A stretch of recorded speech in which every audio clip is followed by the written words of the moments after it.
Terima kasih Anda masih menyaksikan Kompas Siang, Saudara. Pimpinan Pusat Muhammadiyah menetapkan 1 Ramadan 1445 Hijriah jatuh pada hari Senin, 11 Maret 2024. Ketua Umum PP Muhammadiyah Haidar Nasir meminta umat muslim bisa saling bertoleransi jika terjadi perbedaan dalam menentukan 1 Ramadan 1445 Hijriah. Pengumuman penetapan 1 Ramadan oleh Muhammadiyah berdasarkan metode Hizab Hakiki Wujudul Hilal. Ketua Umum Pimpinan Pusat Muhammadiyah Haidar Nasir menyampaikan di kantornya di Yogyakarta.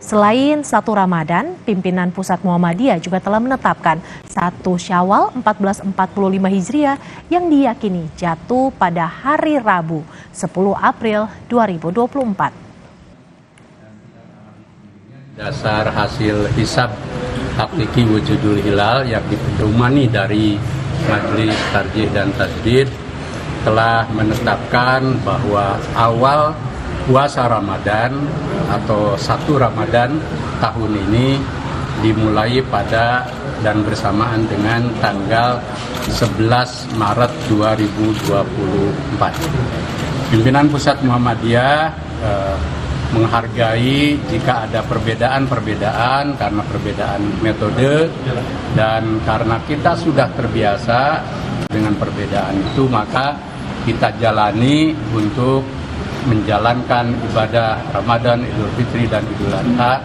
dalam suasana berbeda, tetapi yang paling penting adalah toleransi, saling menghargai,